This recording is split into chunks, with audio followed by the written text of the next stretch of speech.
السلام علیکم جی۔ یہ ویڈیو غزہ کے نام غزہ کے ساتھ جو ہو رہا ہے وہ سمجھنے کی ضرورت ہے۔ کوئی خاص مشن ہے اس ٹائم اسرائیل کا اور بیرونی طاقتوں کا۔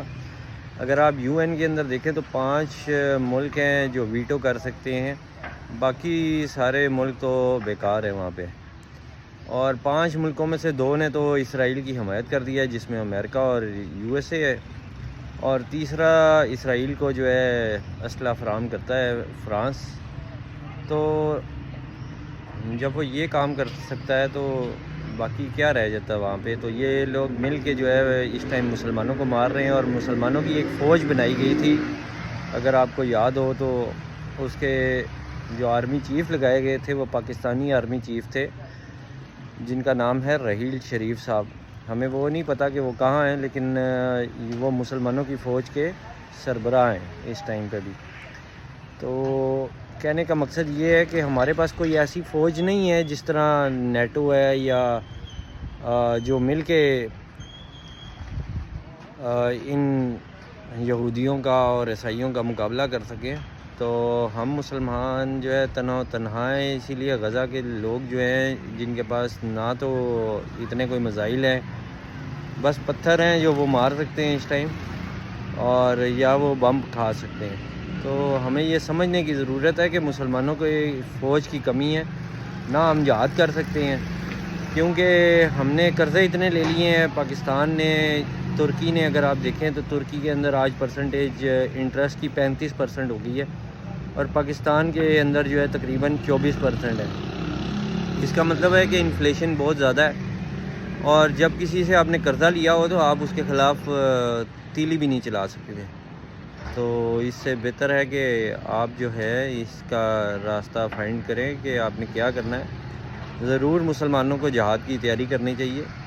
میرا کوئی تعلق جہادی تنظیم سے تو نہیں ہے، لیکن یہ ہے کہ مسلمانوں کو تیار رہنا چاہیے۔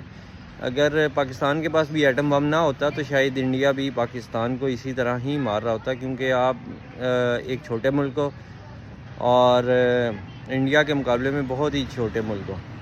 تو یہ الحمدللہ ہے کہ ہمارے پاس ایک ایٹم بم ہے، جس کی وجہ سے انڈیا جو ہے ہمارے پر نہیں چلا سکتا میزائل اور یہ سارا کچھ اسلحہ نہیں چلا سکتا۔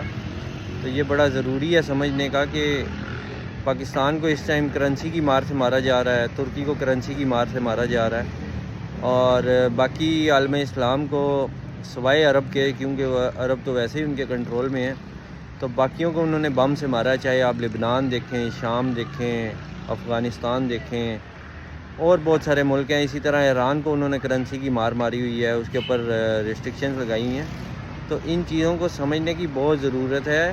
انٹرنیشنل ریلیشن اگر آپ پڑھیں تو آپ یہ چیزیں سمجھ آئیں گی کہ یہاں دنیا میں اس ٹائم کیا ہو رہا ہے۔ ضرور قیامت برپا ہونی ہے، اور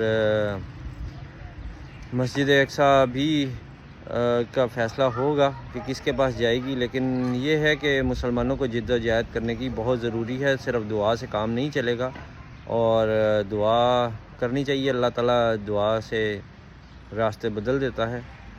یہ صرف ایک بات سمجھانے کی ہے، اور کچھ بھی نہیں۔ نہ میں کسی کے خلاف ہوں، اور باقی یہ ہے کہ ہمیں اپنے لیے اور اپنے لوگوں کے لیے حق کی آواز اٹھانی چاہیے، اور مسلمانوں کو ایک فوج ترتیب دینی چاہیے جو حق کے لیے لڑ سکے۔ اور ہمیشہ مسلمانوں نے اٹیک کیا، کبھی بھی ڈیفنس نہیں کیا۔ تو آج مسلمان جو ہے ڈیفینسو ہیں، جس کی وجہ سے وہ